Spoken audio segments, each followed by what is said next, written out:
ప్రభు అయిన యేసుక్రీస్తు నామములో మీ అందరికీ వందనాలు. మనము ఈ లోకంలో బ్రతికినప్పుడు శ్రమలు లేని జీవితాన్ని ఆశిస్తాం. ఒక ఘట్టంలో శ్రమ ఉంటుంది, ఇంకో ఘట్టంలో కొంచెం ప్రశాంతంగా వెళ్తామని ఆశిస్తాము.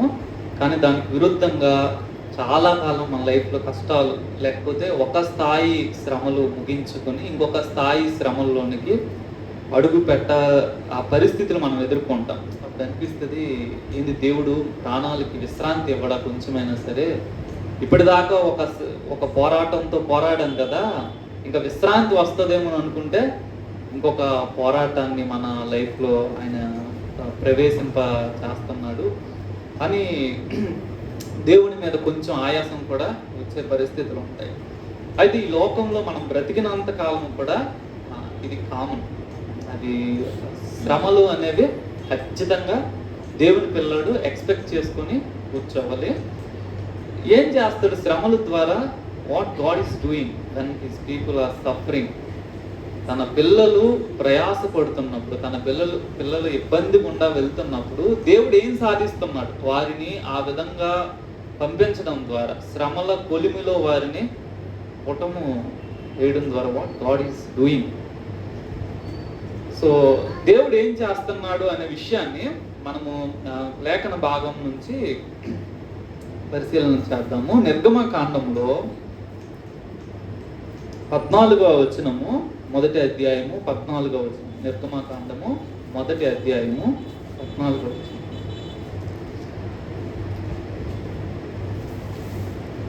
పదమూడు 14.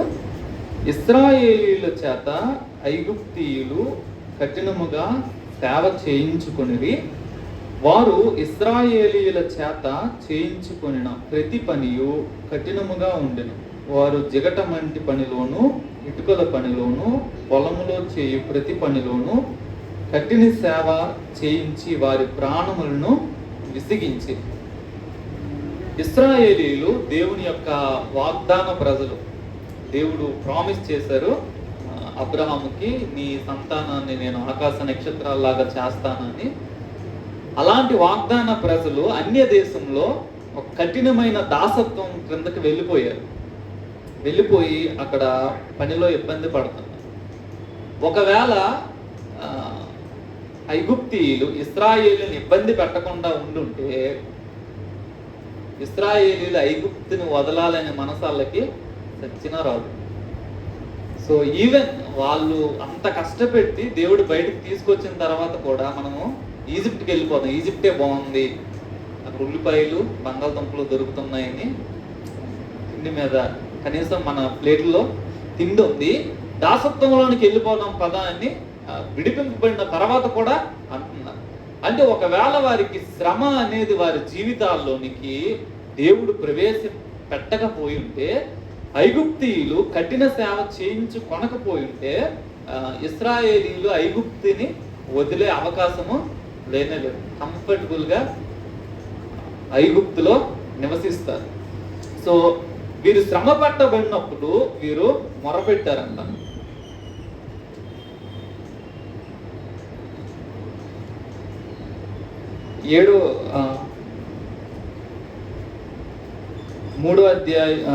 రెండవ అధ్యాయం 23వ వచనంలో, అలాగున అనేక దినములు జరిగిన మీదట ఐగుప్తు రాజు చనిపోయిన ఇశ్రాయేలీయులు తాము చేయుచున్న వెట్టి పనులను బట్టి నిట్టూర్పులు విడుచు మొరపెట్టుచుండగా, తమ వెట్టి పనులను బట్టి వారు పెట్టిన మొర దేవుని యొద్దకు చేరి. కాగా దేవుడు వారి మూలుగును విని అబ్రహాము, ఇస్సాకు, యాకోబులతో తాను చేసిన నిబంధనను జ్ఞాపకం చేసుకొను. దేవుడు ఇశ్రాయేలీయులను చూచెను, దేవుడు వారి యందు లక్ష్యముంచెను. సో శ్రమ వారికి ఏం నేర్పిందని అంటే, దేవునికి మొరపెట్టాలి, దేవునికి ప్రేయర్ చేయాలి. అయ్యా మమ్మల్ని విడిపించు, ఈ దాసత్వాన్ని, ఈ యొక్క కఠినమైన బానిసత్వాన్ని మేము భరించలేకపోతున్నాం, మాకు సహాయం చేయి ప్రభువా, డూ సంథింగ్ అబౌట్ దిస్ అని వాళ్ళు మొరపెట్టేటట్లు చేసింది. దేవుడు దానిని విన్నారు, చూశారు. దాని నుంచి విడిపించడానికి మోషేని పిలుస్తూ తనతో అంటున్నారు. 7వ వచనం, 3వ అధ్యాయం 7వ వచనంలో, మరియు యెహోవా ఇట్లనెను, నేను ఐగుప్తులోనున్న నా ప్రజల బాధను నిశ్చయముగా చూచి తిని, పనుల్లో తమ్మును కష్టపెట్టు వారిని బట్టి వారు పెట్టిన మొరను వింటిని, వారి దుఃఖములు నాకు తెలిసే ఉన్నది. కాబట్టి ఐగుప్తీయుల చేతిలో నుండి వారిని విడిపించుటకు ఆ దేశములో నుండి విశాలమైన మంచి దేశమును కనగా కనానీయులకు, హిత్తీయులకు, అమోరీయులకు, పెరిజ్జీయులకు, హిబ్బీయులకు, యెబూసీయులకు నివాస స్థానమైన పాలుతేనులు ప్రవహించే దేశములకు వారిని నడిపించుటకు దిగివచ్చి ఉన్నాను. So you come you deliver the people అనేసి మోషేకు దేవుడు చెబుతున్నారు. నేను విన్నాను, నేను చూశాను, వారు ఎంత బాధపడుతున్నారో ఆ విషయాన్ని నేను చూస్తాననే విషయము చెప్తున్నారు. సో మోషే వెళ్ళి ఫరోతో మాట్లాడతారు.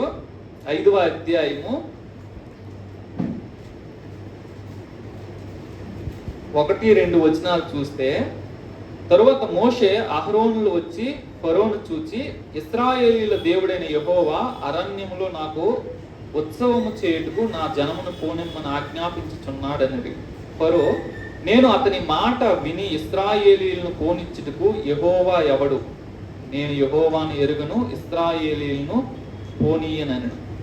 సో ఎప్పుడైతే మోషే ఫరోతో మాట్లాడి, అయ్యా యెహోవా మమ్మల్ని పండగ చేయడానికి రమ్మంటున్నారు, సో మేము వెళ్తాం, 3 దినాల ప్రయాణం దూరం వెళ్ళి మేము పండగ చేస్తాము, 3 దినాల పండగ చేస్తాము, మాకు పర్మిషన్ కావాలి అంటే, ఫరో అంటున్నారు, I don't know who is Jehovah, యెహోవా ఎవరో నాకు తెలియదు, మీరు మీ పనులు చేసుకోండి అనేసి చెప్తున్నారు. సో ఫరో ఏం చేశారంటే, తరువాత ఇశ్రాయేలీయులకి గడ్డి ఇవ్వకుండా మీరు ఇటుకల లెక్క సేమ్ అంతే లెక్క అప్పగించండి అనేసి పనిని అదే పని నుంచి తను ఇవ్వాల్సిన దాన్ని ఇవ్వకుండా చేశారు. వారు వెళ్ళి మొత్తం దేశమంతా చెదిరిపోయారు గడ్డి తీసుకోవడానికి.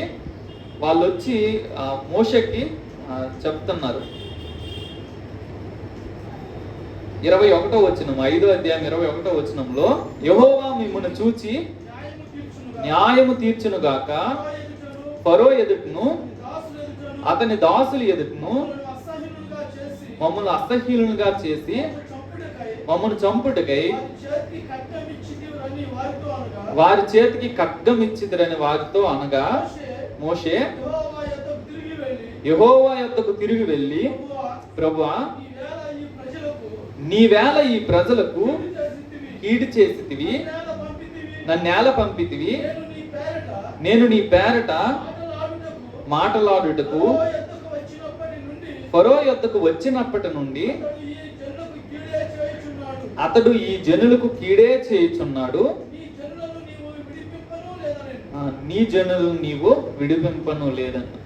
సో మోషే వెళ్ళి ఫరోతో మాట్లాడడానికి ముందు వాళ్ళ దాసత్వం కఠినంగా ఉంది, మాట్లాడిన తర్వాత ఏమో ఇంకా ఎక్కువైపోయింది.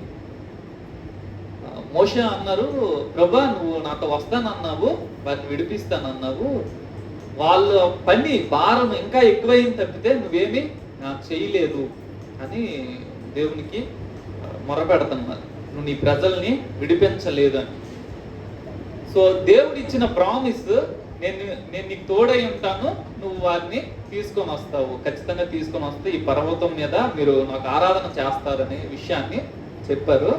కానీ అక్కడ పరిస్థితి ఇన్ రియాలిటీ చూస్తే మోషే మాట్లాడిన తర్వాత వారి పరిస్థితి దిగజారిపోయింది, ఇంకా కష్ట స్థితిలోనికి వెళ్ళిపోయారు. మేము ఇంతకు ముందే బాగున్నాము, మీరు మాట్లాడిన తర్వాత మా పరిస్థితి ఇంకా ఘోరంగా అయిపోయింది.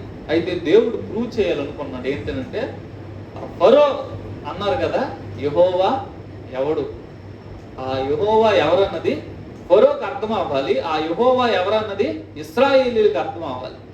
సో భక్తుల యొక్క శ్రమలో, లేదంటే దేవుని పిల్లల యొక్క శ్రమలో దేవుడు నిరూపించే ఒక విషయం ఏంటంటే, God wants to prove who he is to his people and to non believers. అన్యులకు అలాగే తన సొంత ప్రజలకు తానెవరో పరిచయం చేసుకుంటాడు. సో ఆ పరిచయంలోని భాగమే ఫరోని కఠినపరచడం. 9వ అధ్యాయము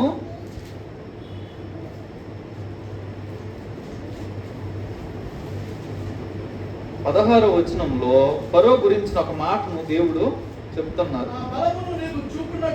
నా బలమును నీకు చూపునట్లును భూలోకమందంతటా నా నామము ప్రచురము చేయనట్లును ఇందుకే నేను నిన్ను నియమించితిని.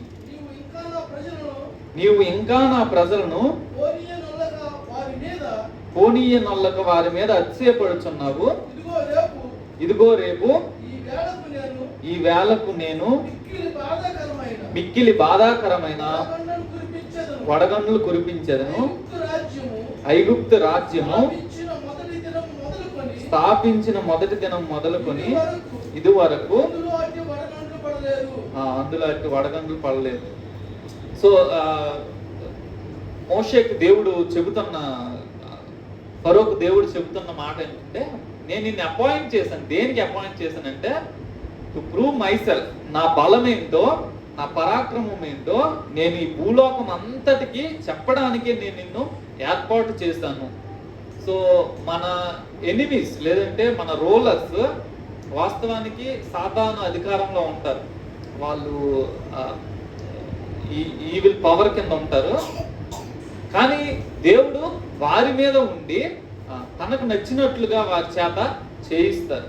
సో ఫరోకి దేవుడు ప్రూవ్ చేయాలనుకున్నారు ఏంటంటే హూ ఐ యామ్ అన్నది నేర్పించాలనుకున్నారు. అందుకనే 10 తెగుళ్ళు ఇశ్రాయేలీల మీద, ఐగుప్తీయుల మీదకి దేవుడు పంపించారు. 10 తెగుళ్ళను పంపించి ఇంకా తన ప్రథమ సంతానం ఫస్ట్ బోర్న్ ఐగుప్తు అంతట్లో చంపబడినప్పుడు ఫరో అంటారు, దయచేసి మీరు ఈజిప్ట్ని వదిలే వెళ్ళిపోండి, ఇప్పుడే వెళ్ళిపోండి, తక్షణమే వెళ్ళిపోండి అని చెప్తారు. అంతటితో వదిలేయలేదు దేవుడు. సో 10 తెగుళ్ళు వచ్చి చాలా మంది చచ్చిపోయారు, పంటలు నష్టపోయాయి, కప్పల చేత బాధింపబడ్డారు, ఇవన్నీ జరిగాయి. నీళ్లు రక్తమయ్యాయి, వడగండ్లు పడ్డాయి. ఇవన్నీ జరిగినప్పటికీ కూడా దేవుడు అక్కడితో వదిలేయలేదు. ఏం చేశారు? 14వ అధ్యాయంలో ఇశ్రాయేలీలు వెళ్ళిపోమన్నారు. ఇశ్రాయేలీలు వెళ్ళిపోతా ఉన్నారు. వెళ్ళిపోయిన తర్వాత మళ్ళీ వాళ్ళ మనసు మారిపోయింది. 5వ వచనం నుంచి మనం చూస్తే, ప్రజలు పారిపోయినట్టు ఐగుప్తు రాజునకు తెలుపబడినప్పుడు ఫరో హృదయమును అతని సేవకుల హృదయమును ప్రజలకు విరోధంగా త్రిప్పబడి మనం ఎందుకు ఎలాగూ చేసితిమి, మన సేవలో ఉండకుండా ఇశ్రాయేలీలను ఎందుకు పోనిచ్చితిమి అని చెప్పుకుంటారు. అక్కడ ఫరో వాళ్ళు చెప్పుకుంటున్న మాట ఏంటంటే, మనం ఎందుకు ఇలా చేసాము, పంపించింది వాళ్ళే పంపించారు, వెళ్ళిపోండి అని చెప్పి పంపించేశారు. మళ్ళీ వాళ్ళు అనుకుంటున్నారు, మనం ఎందుకు ఎట్లా చేసాం, అసలు పంపించకుండా ఉండాల్సింది కదా, సరే వెళ్ళి తెచ్చేసుకుందాం పదండి అని తీసుకొని తన సమస్త సైన్యాన్ని తీసుకొని వస్తున్నారంట. 14:6లో చూస్తే, అంతటా అతడు తన రథమును సిద్ధపరుచుకొని తన జనమును తనతో కూడా తీసుకొని పోయిను, మరియు అతడు శ్రేష్టమైన 600 రథములను ఐగుప్తు రథములన్నిటినీ వాటిలో ప్రతి దాని మీద అధిపతులను తోడుకొని పోయిను. యెహోవా ఐగుప్తు రాజైన ఫరో హృదయమును కఠినపరపగా అతడు ఇశ్రాయేలును తరిమును. అట్లు ఇశ్రాయేలు బలిమి చేత బయలు వెళ్ళుచుండెరి.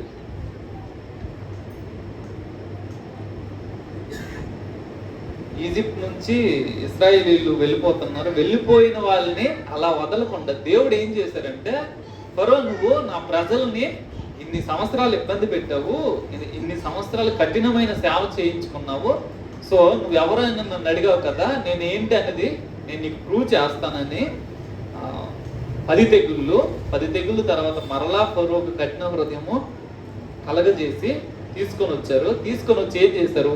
30వ వచనంలో, ఆ దినమున యెహోవా ఐగుప్తీయుల చేతిలో నుండి ఇశ్రాయేలును రక్షించును, ఇశ్రాయేలు చచ్చిన ఐగుప్తీయులను సముద్ర తీరమున చూచిరి.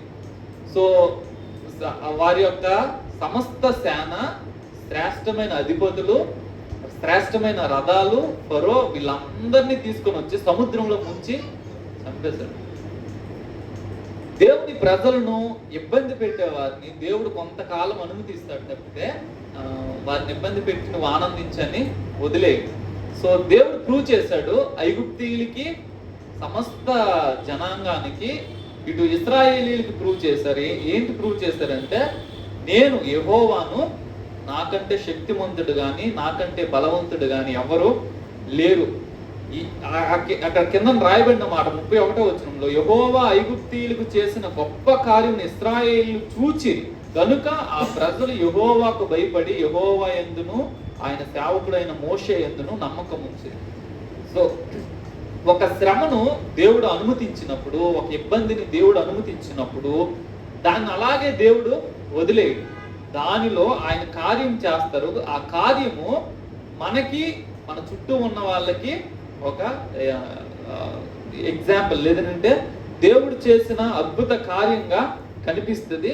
అవి చూసినప్పుడు మన జీవితంలో గతంలో జరిగిన విషయాలను మనము చూసినప్పుడు దేవుని మీద మనకి నమ్మకము, దేవుని మీ యొక్క శక్తి మీద మనకు నమ్మకము కలుగుద్ది. సో మన జీవితాల్లో ఇప్పుడు ప్రభుత్వాలు, మనకు అనుకూల ప్రభుత్వాలు లేవు, దేవునికి లేదా సంఘానికి విరోధమైన గవర్నమెంట్స్, ప్రభుత్వాలు, నాయకులు లేస్తున్నారు అని అంటే మనం అధైర్యపడాల్సిన పని ఏమి కాదు. యాక్చువల్గా దేవుని పిల్లలకి విరోధంగా ఇశ్రాయేల్ దగ్గర నుంచి, ఆదిమ సంఘం దగ్గర నుంచి ఇప్పటి వరకు కూడా అది కామన్. అది మనకి విరోధంగా ప్రభుత్వాలు, మనకి విరోధంగా రాజులు లేవడము చాలా సాధారణమైన విషయము. అయితే మనము జ్ఞాపకం ఉంచుకోవాలి ఏంటంటే, the God who saved Israelites from Egyptians, the same God we have. అదే దేవుడు మన జీవితాల్లో ఉన్నారు. ఈ శ్రమ పెట్టే మతోన్మాదుల చేతిలో నుంచి, లేదంటే శ్రమ పెట్టే నాయకుల చేతిలో నుంచి దేవుడు ఒక దినాన్న మనల్ని విడిపిస్తాడు. తద్వారా దేవుడు ఎంత శక్తిమంతుడో నిరూపిస్తాడు ఈ లోకానికి, తన సంఘానికి. దానియేలు గ్రంథంలో మనం ఒక రాజు గురించి చూస్తున్నాము. 4వ అధ్యాయము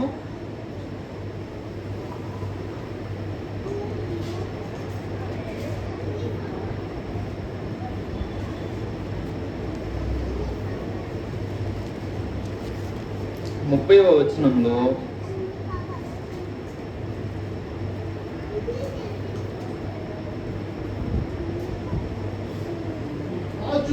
రాజు బబులోనును ఈ మహావిశాల పట్టణము నా బలాధికారమును నా ప్రభావ ఘనతను కనపరుచుటకై నా రాజధాని నగరముగా నేను కట్టించినది కాదా అని తనలో తాను అనుకొనెను. రాజు నోట ఈ మాట ఉండగా ఆకాశం నుండి ఒక శబ్దము వచ్చింది. ఏదనగా, రాజుకు నెబుకద్నెజరు, ఇదే నీకు ప్రకటన, నీ రాజ్యము నీ యొద్ద నుండి తొలగిపోయిను, తమ యొద్ద నుండి మనుష్యులు నిన్ను తరిమెదరు, నీవు అడవి జంతువుల మధ్య నివాసము చేయుచు పశువుల వలె గడ్డి మేసెను. సర్వోన్నతుడగు దేవుడు మానవుల రాజ్యము పైన అధికారి అయ్యుండి తానెవనికి దాని అనుగ్రహింప నిశ్చయించును వానికి అనుగ్రహించునని నీవు తెలుసుకునే వరకు 7 కాలములు ఇలాగు జరుగునని చెప్పినాం. ఆ గడిలోనే అలాగ నెబుకద్నెజరు సంభవించెను. మానవులో నుండి అతన్ని తరిమిరి, అతని పశువు వలె గడ్డి మేసి, ఆకాశ మంచు అతని దేహం తడపగా, అతని తల వెంట్రుకలు పక్షిరాజు రెక్కల ఈగల వంటివి, అతని గోళ్ళు పక్షుల గోళ్ళ వంటివి ఆయన. దేవుని యొక్క జడ్జిమెంట్ నెబుకద్నెజరు రాజు మీదకి వచ్చింది. యాక్చువల్గా దానికంటే ముందు దేవుడు నెబుకద్నెజరుకి ఒక విషయాన్ని తెలియజేశారు. సో షద్రక్, మెషక్, అబేద్నెగోలు ఎప్పుడైతే విగ్రహానికి నమస్కారం చేయమన్నారో, వాళ్ళని తీసుకెళ్లి అగ్నికొండంలో వేయమన్నారు. అలా వేయబడినప్పుడు దేవుడు వారి ఎదుట, ఎవరి రాజు ఎదుట వారిని కాపాడినప్పుడు రాజు ఒక శాసనం చేశాడు. 29వ వచనము 3వ అధ్యాయం 29వ వచనంలో, కాగా నేను ఒక శాసనం నియమించుచున్నాను, ఏదనగా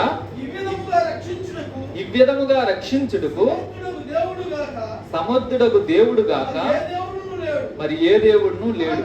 కాగా ఏ జనములో గాని రాష్ట్రంలో గాని ఏ భాష మాట్లాడు వారిలో గాని శద్రకు మెషకు అబేద్నెగో అను వారి దేవుణ్ణి ఎవడు దూషించును వాడు తుత్తినీయులుగా చేయబడును. వాని ఇల్లు ఎల్లప్పుడూ పెంట కుప్పగా ఉండునను.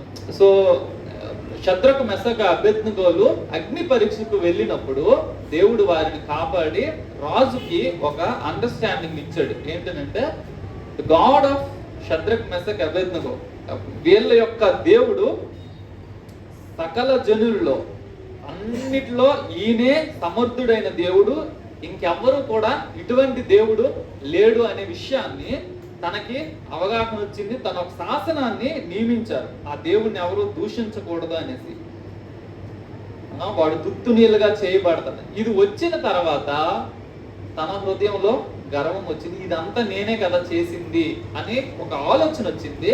ఆ ఆలోచనకి దేవుడు నెబుకద్నెజరు లెట్ మీ షో యు అని తనేంటో నెబుకద్నెజర్కి రుచి, మానవుల రాజ్యం మీద నేనే అధికారి, నేను నియమించే వారిని నియమిస్తాను, నేను త్రోసివేసే వారిని త్రోసివేస్తాను.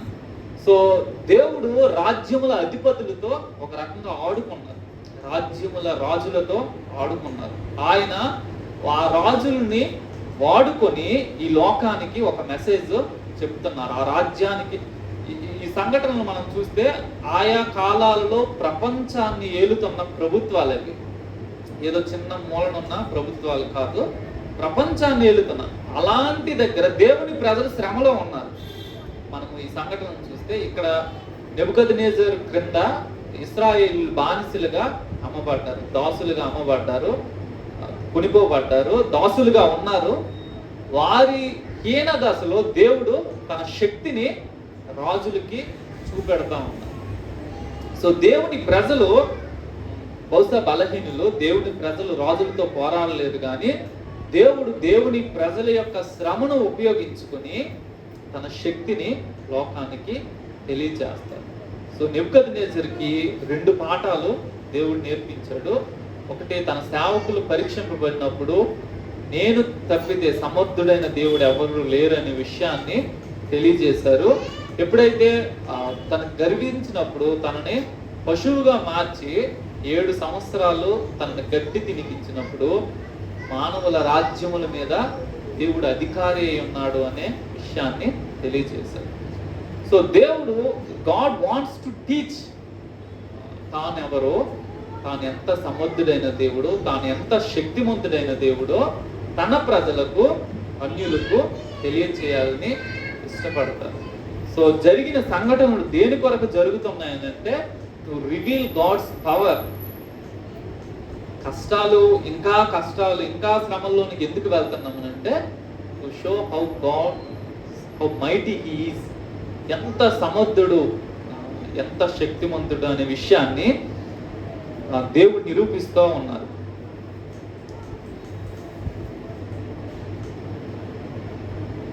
సో బెల్షస్సర్ గురించి 5వ అధ్యాయంలో మనం చూస్తాము. దానియేలు గ్రంథము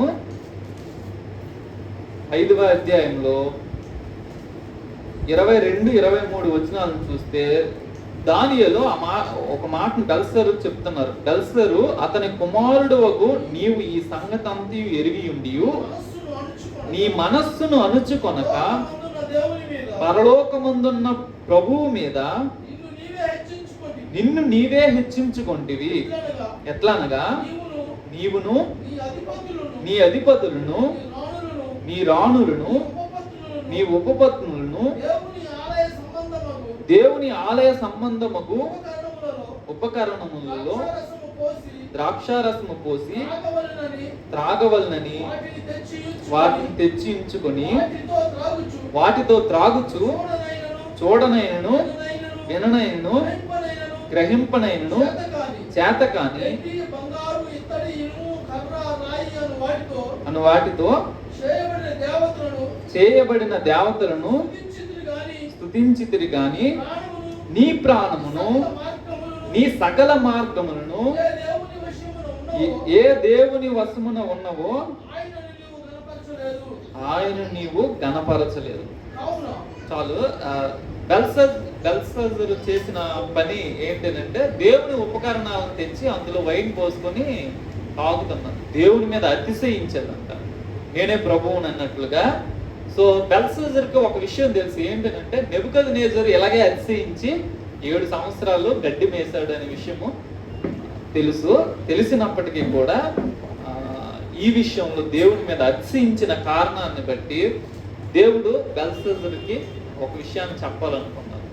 చూడు, మానవుల రాజ్యాల మీద నేనే అధికారి, నీ జీవము, నీ ప్రాణము, నీ మార్గాలు నా చేతిలో ఉన్నాయి, నువ్వు ఎక్కువ చేస్తే వెళ్ళిపోతావు అనే విషయాన్ని ద సేమ్ డే, అదే రోజు ఒక హస్తం వచ్చి రాస్తుంది. దాని మీనింగ్ దానియేలు చెప్తారు. The same day he will die, అదే రోజున చనిపోతారు.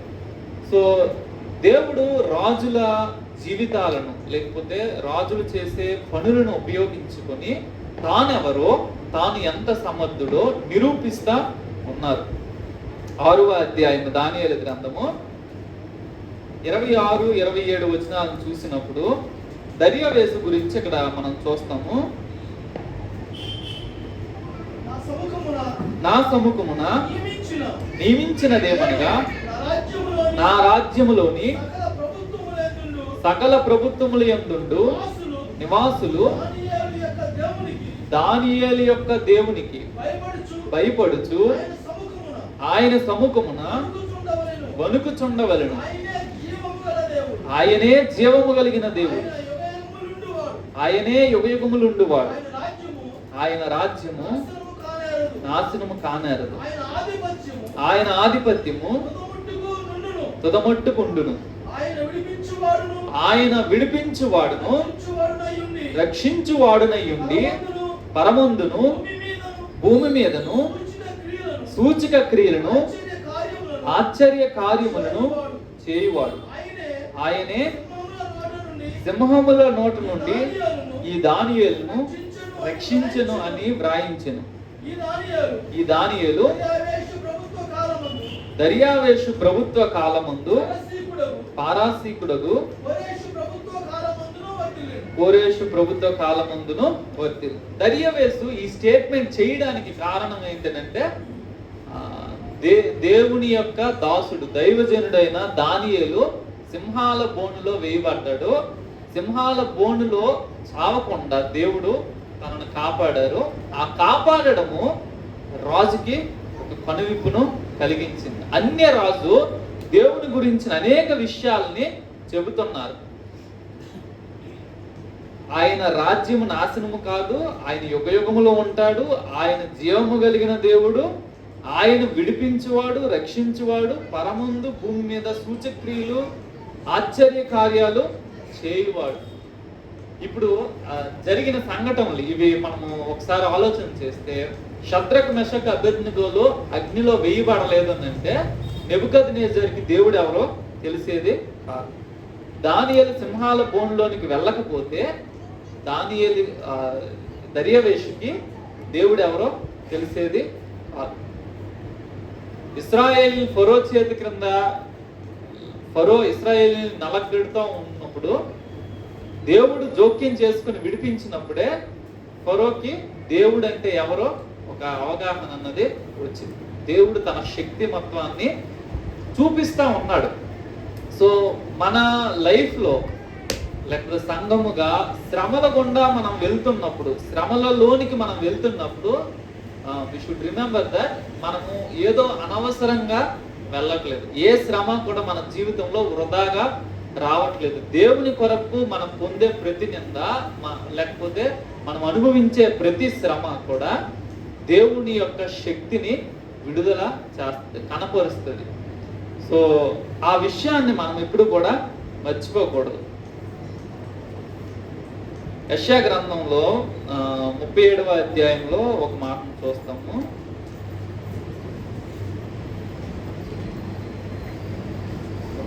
అధ్యాయము అక్కడ సన్హెరేబు అనే ఆ రాజు గురించి దేవుడు చెబుతున్న మాట 37-33 నుంచి మనం చూస్తే, కాబట్టి అషూరు రాజును గూర్చి యెహోవా సెలవిచ్చినదేమనగా, అతడు ఈ పట్టణంలోనికి రాడు, దాని మీద ఒక బాణమైనను ప్రయోగింపడు, ఒక కేడమునైనా దానికి కనపరచడు, దాని ఎదుట ముట్టడి దెబ్బ కట్టడు. ఈ పట్టణములోనికి రాక తాను వచ్చిన మార్గమునే అతడు తిరిగిపోవును. ఇదే యెహోవా వాక్కు. నా నిమిత్తమును, నా సేవకుడైన దావీదు నిమిత్తమును నేను ఈ పట్టణమును కాపాడి రక్షించుదును.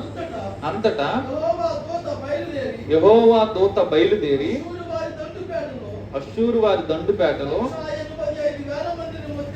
185,000 మందిని మొత్తెను. ఉదయమున జనులు లేవగా వారందరూ మృత కళేబరములుగా ఉండిరి. అష్షూరు రాజైన సన్హెరేబు తిరిగిపోయి నినివే పట్టణమునకు వచ్చి నివసించిన తరువాత అతడు నిస్రోకు అను తన దేవత మందిరమందు మొక్కుచుండగా అతని కుమారులైన అద్రమ్మెలెకును సెరెజరును ఖడ్గముతో అతన్ని చంపిరి, అరారాతు దేశంలోనికి తప్పించుకొని పోయిరి. అప్పుడు అతని కుమారుడైన యెసన్హెరెదును అతనికి మారుగా రాజు అయింది. సో హిజ్కియా రాజుగా ఉన్నప్పుడు సన్హెరేబు తన సైన్యాన్ని పట్టుకొని దాడి చేయడానికి వచ్చారు. 185,000 మంది సైన్యాన్ని పట్టుకొని వస్తే వీళ్ళు తలుపు గడిలన్నీ ప్రాకారాన్ని మూసివేసి దేవునికి మొరపెట్టారు, ప్రార్థన చేశారు. దేవా మమ్మల్ని కాపాడు, నీవే నిజమైన దేవుడు కదా, నీవు జీవము కలిగిన దేవుడు కదా, మాకు సహాయం చేయు అని దేవునికి మొరపెట్టారు. మొరపెట్టినప్పుడు ఈ సన్హెరేబు అంటారు, మీరు దేవుడిని నమ్ముకొని ఎందుకు మోసపోతారు, ఆయన ఏమి మీకు సహాయం చేయడు, షోమ్రోన్కి ఏం జరిగింది, దమస్కి ఏం జరిగింది అవన్నీ ఆలోచించండి, మీ దేవుడిని నమ్ముకొని మీరు మోసపోవద్దు, నా చేతిలో నుంచి విడిపించడానికి మీ దేవుడు సమర్థుడు కాదు అని చెప్పినప్పుడు దేవుడు హిజ్కియా చేసిన ప్రార్థనను విని ఒక దూతను పంపితే 185,000 మంది చంపబడ్డారు. సన్హెరేబు కూడా తన సొంత కొడుకుల చేతిలో చంపబడ్డారు. సన్హెరేబు అష్షూరియన్ కింగ్, అష్షూరు రాజుకి దేవుడు తన పరాక్రమాన్ని, ఎవరు యెహోవా నా చేతిలో నుంచి విడిపించగలడా, వీళ్ళ దేవతలు ఏం విడిపించలేకపోయి మీ దేవుడు విడిపించగలడా అన్నావు కదా, నేను రావడం కాదు, నేను పంపే ఒక్క దూత చాలు అని నిరూపించారు. సో గాడ్స్ చిల్డ్రన్ ఎప్పుడు ధైర్యంతో ఉండవలసిన ఒక విషయం ఏంటంటే, మన దేవుడు చూస్తా కూర్చొని ఉండే దేవుడు. తన పిల్లలకు శ్రమ పడుతున్నప్పుడు తాను జోక్యం చేసుకున్న ఒక టైం అన్నది ఉంది. ఆ టైం వచ్చేదాకా కూడా మనం ఓర్చుకొని ఉండాలి. ఇశ్రాయేలు 430 సంవత్సరాలు అయితే గాని దేవుడు జోక్యం చేసుకో, వాళ్ళ శ్రమ పెరిగి పెరిగి పెరిగి పెరిగి చాలా ఎక్కువైంది. దేవుడు టైం వచ్చినప్పుడు దేవుడు యాక్షన్లోనికి దిగారు. So God has his own timings to do things.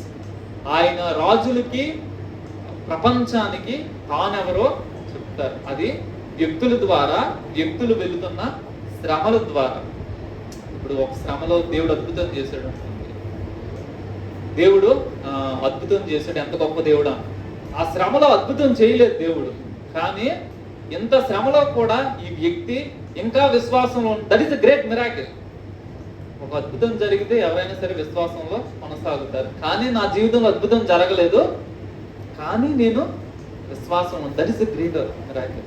So దేవుడు తాను ఏం సాధించాలనుకుంటున్నాడో అది సాధించే విధానాలు ఆయనకి పలు రకాలుగా ఉంటాయి. దేవుడు ఈ అద్భుతం చేస్తే, మా అక్క అనే మాట ఏంటంటే, నాన్నను బాగు చేయమను మేము అందరం నమ్మేసుకుంటాం యేసయ్యను. అద్భుతం జరిగితే మేమందరం ఏసై దగ్గరికి వస్తామన్నా. నేనేమంటున్నానంటే అద్భుతం జరగలేదు, కానీ మా నాన్న ఏసైని వదలమను, ఆయన వదలట్లే. అద్భుతం జరగలేదు కదా, వదిలేయచ్చు కదా అంటే is not leaving. So the great miracle ఏంటంటే విశ్వాసంలో ఒక వ్యక్తి కొనసాగడం. తన జీవితంలో అద్భుతం జరిగినా సరే జరగకపోయినా, తన శ్రమలో దేవుడు సహాయం చేసినా చేయకపోయినా సరే, తాను విశ్వాసంలో కొనసాగడం అనేది గ్రేటెస్ట్ మిరాకిల్. అద్భుతాలు జరిగితే అందరూ దేవుడిని నమ్ముకుంటారు, ఈజీగా నమ్మేసుకుంటారు. కానీ దేవుడిని నమ్మినాక కూడా చాలా శ్రమల్లో అద్భుతాలు జరగక దేవుడు సైలెంట్గా ఉంటున్నాడని అనిపించినప్పుడు, అప్పుడు కూడా విశ్వాసంలో కొనసాగే వాళ్ళని బట్టి దేవుడు సంతోషిస్తాడు. సో ఈ శ్రమలలో భక్తులు శ్రమల గుండా వెళ్ళినప్పుడు దేవుడు తన శక్తిని ప్రపంచానికి పరిచయం చేశాడు. సో ఒక శ్రమలో, ప్రభా ఈ శ్రమ గుండా నేను వెళ్తున్నాను, దీని ద్వారా నువ్వు సాధిస్తున్నది ఏమిటి? ఈ శ్రమ, ఈ కష్టము, ఈ నింద, ఈ అవమానము, ఈ హింస, వీటి ద్వారా నీ రాజ్యానికి ఏంటి ప్రయోజనం ప్రభా? ఏ ప్రయోజనం లేకుండా నేను వృధాగా శ్రమ పడకూడదు, నాకు సహాయం చేయండి అని మనం దేవుణ్ణి ప్రార్థన చేయాలి. శ్రమలన్నీ కూడా దేవుడిచ్చినవి కాదు. కొన్ని శ్రమలు మన మూర్ఖతను బట్టి మనం తెచ్చుకుంటాము, మన అజ్ఞానాన్ని బట్టి మనం తెచ్చుకుంటాము. యెషయా గ్రంథంలో 1వ అధ్యాయంలో దేవుడు ఒక విషయాన్ని చెప్తున్నారు. 1వ అధ్యాయము 1వ వచనము, 6వ అధ్యాయము 1వ వచనము. రాజైన ఉజ్జియా మృతి నొందిన సంవత్సరమున అత్యున్నతమైన సింహాసనం నందు ప్రభువు ఆసీనుడై ఉండగా నేను చూచితిని. ఆయన చొక్కాయి దేవాలయమును నిండుకొని. చాలు. రాజైన ఉజ్జియా మృతి నొందిన సంవత్సరమున అత్యున్నత సింహాసనముందు ప్రభువు ఆసీనుడై ఉండగా నేను చూచితిని. ఇశ్రాయేలీలో ఉజ్జియా ఒక మంచి రాజు, లాస్ట్ లో తప్పిపోయాడు, కానీ ఈజ్ అ గుడ్ కింగ్. రాజు చచ్చిపోయినప్పుడు యెషయాకు ఒక దర్శనం వచ్చింది. ఆ దర్శనంలో ఆ సింహాసనం ఒక దగ్గర ఖాళీగా ఉంది. అయితే కళ్ళు పైకి ఎత్తినప్పుడు అక్కడ సింహాసనం మీద దేవుడు, అత్యున్నతమైన సింహాసనం మీద దేవుడు ఆసీనుడుగా ఉన్నారు. సో మనకి ఫేవర్ చూపించే వాళ్ళు, లేదంటే మనకు అనుకూలమైన వ్యక్తులు, ప్రభుత్వాలు వచ్చినా ఉన్నా ఊడినా సరే, మనం ఎప్పుడు గుర్తించుకోవాలంటే ద కింగ్ ఆఫ్ కింగ్స్, రాజుల రాజు ఇంకా సింహాసనం మీద ఉన్నాడు. నా శ్రమలో ఆయన సైలెంట్ గా ఏమీ లేడు. క్రీస్తు సంఘము శ్రమల గుండా వెళ్తున్నప్పుడు ఆయన ఏం మౌనంగా లేడు, ఉండడు. సో దేవుడు ఇంకా సింహాసనం మీద ఉన్నాడనే విషయము మనకి కరేజ్ని ఇస్తుంది. మన ప్రాణము, మన మార్గములు దేవుని చేతిలో ఉన్నాయన్నప్పుడు సువార్త చెప్పడానికి మనం ఎక్కడ భయపడం. చెప్పుకో, ఏం చేస్తావు అని మనం బోల్డ్గా ఫేస్ చేయగలం. అయితే ఈ దర్శనము లేకపోతే ఈ యొక్క మాట మన కళ్ళ ఎదుట లేనప్పుడు, దేవుణ్ణి మనం అత్యున్నతమైన సింహాసనం మీద చూడకపోతే జరిగేది ఏంటంటే ప్రతి శ్రమకి మనం భయపడతాం. సో దేవుని పిల్లలంగా దేవుడు ఇంకా సింహాసనం మీద నుండి, ఇప్పుడున్న గవర్నమెంట్స్ అన్నిటి మీద దేవుడు అధికారిగా ఉన్నారు. ఆయన ఏదో ర్యాండమ్ గా ఈ లోకం వెళ్ళేటట్లు వదిలేయలేదు. Is acting. ఆయన ఏదో సాధిస్తున్నారు, ఏదో చేస్తున్నారు, ప్రిపేర్ చేస్తున్నారు. ఎండ్ టైంకి ప్రపంచాన్ని నడిపిస్తూ ఉన్నారు. స్లోగా తీసుకువెళ్తా ఉన్నారు. సో దేవుని పిల్లలు ధైర్యంతో, ప్రభా ఈ శ్రమలు, ఈ కష్టాలు, ఈ బాధల్లో సంఘం వెళ్తున్నప్పుడు ఈ గొప్ప కార్యాలని కనపరుస్తున్నావు, ఈ లోకానికి మాకు కనపరుస్తున్నావు, నీ గొప్ప ప్రేమను కనపరుస్తున్నావు, ఈ శ్రమలో మమ్మల్ని ఆదరిస్తున్నావు. శ్రమలు లేకుండా ఉండాలని మనం ఎప్పుడు ఆశించకూడదు. పౌలు అంటారు, దేవుడు మమ్మల్ని ఒక ఆదరణతో ఆదరిస్తున్నాడు. ఎలాంటి ఆదరణ అంటే, ఈ ఆదరణతో ఎట్టి శ్రమలో ఉన్నవారినైనా సరే మేము ఆదరించగలిగేంత ఆదరణతో మమ్మల్ని ఆదరిస్తున్నాం. అంతేగాని శ్రమలను తీసేయలేదు. సో మనం ఆ దేవుని యొక్క కంఫర్ట్ని, దేవుడిచ్చే కంఫర్ట్ని, దేవుడు చూపిస్తున్న ఆ శక్తి మత్వాన్ని మనం చూడగలిగి దాన్ని అనుభవించగలిగి మన విశ్వాస యాత్రలో నిరుత్సాహపడకుండా ముందుకి సాగిపోవాలి.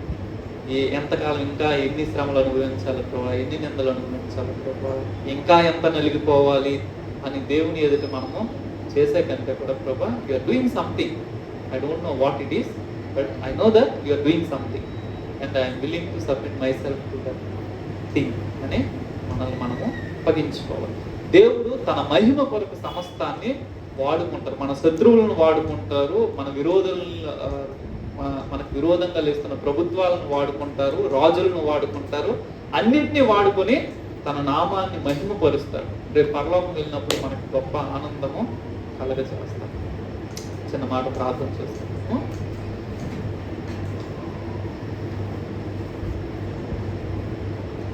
జీవము కలిగిన పరిశుద్ధ తండ్రి, నాయన ప్రభా, రక్షక, మీకు వందనాలు, మీకు స్తోత్రాలు ప్రభా. మా శ్రమలో మీరు మౌనముగా లేరు అనే విషయాన్ని దేవా మేము చూస్తున్నాము. మమ్మల్ని ఏలుతున్న రాజులు దేవా మతోన్మాదులైనప్పటికీ ప్రభా, వారు నిరంకుశులైనప్పటికీ కూడా మా దేవుడివైన నీవు వారి మీద దేవునిగా ఉన్నారు, వారి మీద రాజుగా ఉన్నారు. నాయన మీకు స్తోత్రాలు. మా హృదయాలు ఎప్పుడు ప్రభా మేము నిరాశలోనికి వెళ్లకుండా ప్రభా, నిరుత్సాహపడకుండా దేవా ధైర్యంతో అత్యున్నత సింహాసనం మీద ఉన్న మిమ్మల్ని చూడడానికి మాకు సహాయం దయచేయండి. మా శ్రమ ద్వారా మీరు ఏం చేస్తున్నారో, ఏం సాధిస్తున్నారో అది మేము గ్రహించే మనసు దేవా, దాన్ని అర్థం చేసుకునే మనసు మీరు మాకు అనుగ్రహించండి. ఈ కృపా హస్తాలకు మమ్మల్ని మేము అప్పగించుకుంటున్నాము. ఈ వాక్యం మా అందరి హృదయాల్లో ఫలించడానికి సహాయం చేయమని యేసు నామమున ప్రార్థన చేస్తున్నాము.